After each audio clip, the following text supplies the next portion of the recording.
it's like guards. They're like guards, and it's and nobody knows who anyone is, and nobody knows who I am. I'm like, I'm the one who's sold the tickets to the show. So they're like, at least Rogan's Club, they're Navy SEALs. They have actual authority. They've killed people on behalf of the government. I'll listen to them. Who are these people? So they have these hulking brutes walking around, okay? And one of them, and again, this is all nice and respectful. This is respectful. This is trust me, it's a respectful round. I'm sitting in the show that I've sold out at the Comedy Club. Could have done it at the Improv. Could have done it at the Laugh Factory. Could have done it at Flappers. Could have not done it. Could have not done it. Could have not done it. Could have done it at the Comedy Mothership, which I'm doing on Monday. I'll go right down to Austin with the guns. We got the guns. Okay? So I'm sitting in the green room. Some actor kid who's friends with me came, or is like a new friend of mine, but and I think he's on like heroin or something, but that's okay. That's all right. It's not a big deal. He came in with his friend, with some other dude. He's like, where's the bathroom? They just both went into the bathroom. So I'm like, well, they're sucking each other over doing heroin. Now it's going to sound like I've done the wrong. Now everyone's going to side with the club. I haven't even gotten to the part.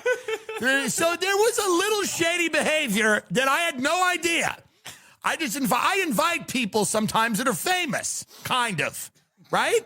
They're kind of famous. I don't know what they're doing. They're on heroin, maybe.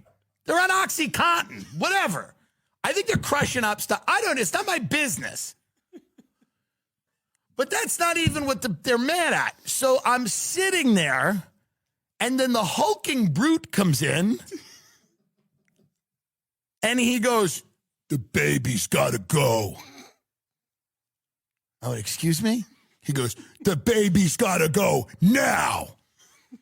He's got to go. He points at my Chinese 2-year-old godson and goes, the baby's got to go now. He's got to go now. Him.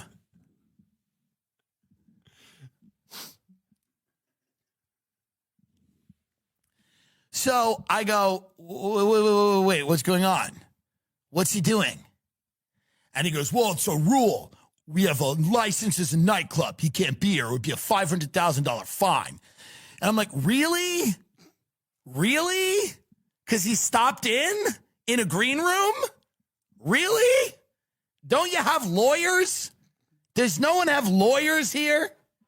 But whatever. I would have respected the idea that you can't have the baby in the green room because they just stopped in. Again, they're stopping in to say hello. I would have respected that idea, but it was the way it was delivered. It was the way the message was delivered. This weird, like aggressive posture that they take. By the way, a lot of people produce shows there. I talk to Luis Gomez about it all the time. They make you feel like a criminal when you produce a show at that club. They make you feel like a criminal. Maybe that's part of the fun. Hashtag mothership. The point is this. I was sitting there. I have a Chinese person, you fucking white devil, who works at a comedy club, Whitey. I have a Chinese child, the golden child. Have you ever seen that with Eddie Murphy? That great thing where they got to balance themselves on the beams and then drink the water and the fire goes out. Maybe you should start thinking about the fucking prophecy. So whatever, somebody...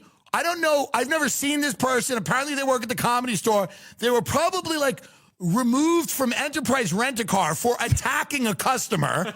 And now they are doing the security of the green room and kicking out everybody who's under 21.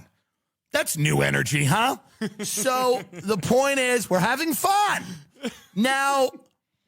So he goes, the baby's gotta go. I'm like, okay, I'm sitting there. I'm like, the baby's gotta go. So then the baby goes. Then the baby doesn't care because my godson wanted to go to Mothership. He told me, he goes, I want to go to Mothership. He's a huge fan of Schultz. And I go, no, but come to the Comedy Store. We have comedians who've been doing comedy 75 years. And he goes, it's going to be fun. So So my Chinese godson is evicted. He's kicked out of the, like literally the guy stands there. He stands there until the child is picked up and he like walks them out. And the booker comes in, who's sweet. I like her. She's a nice person. She's a sweet woman. No beef with her. But she's there to like, I guess, smooth it out or like, and she's like, well, it's like, he's a baby. And I'm like, yeah. Okay. Fine. This kid, Justin, who's a young comic in LA, is in the green room. He's a funny kid. He was big on TikTok, and then they banned him for like making fun of like, I don't know, the TikTokers that have pull. It's like Addison Rae or whoever these people are, the D'Amelios, called China and got him kicked off TikTok. They called President Z. But he's like a nice kid, and he's a young guy.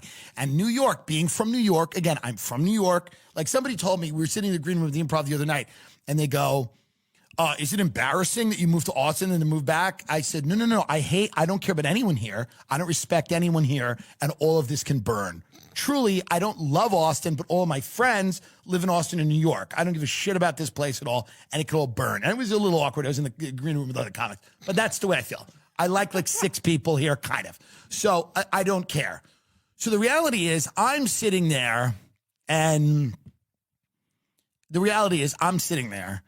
this kid Justin's there, and I said to Justin, I'm like, yeah, do a guest spot. That's what in New York, if somebody comes and hangs out, sometimes you'll throw them a guest spot. It's like the right thing to do. It's like a good thing to do. You know what I mean?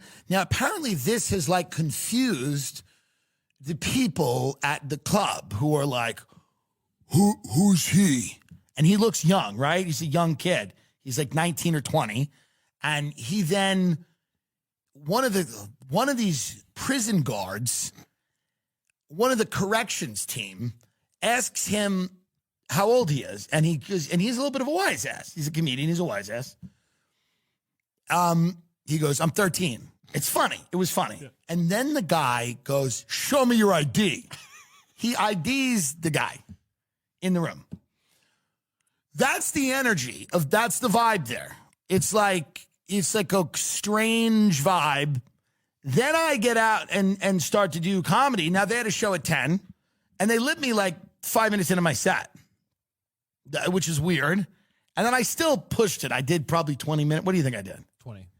I did 20 minutes. I would have done longer, but it was like there was a weird energy and a weird vibe. Not with the audience. They were amazing, but they lit me so early into my set that they were kind of like, we have a 10 o'clock show. And I'm like, that's great. You have a 10 o'clock show, but it's also like 9. I got on at what, 9:15? Yeah. Right. So it's like,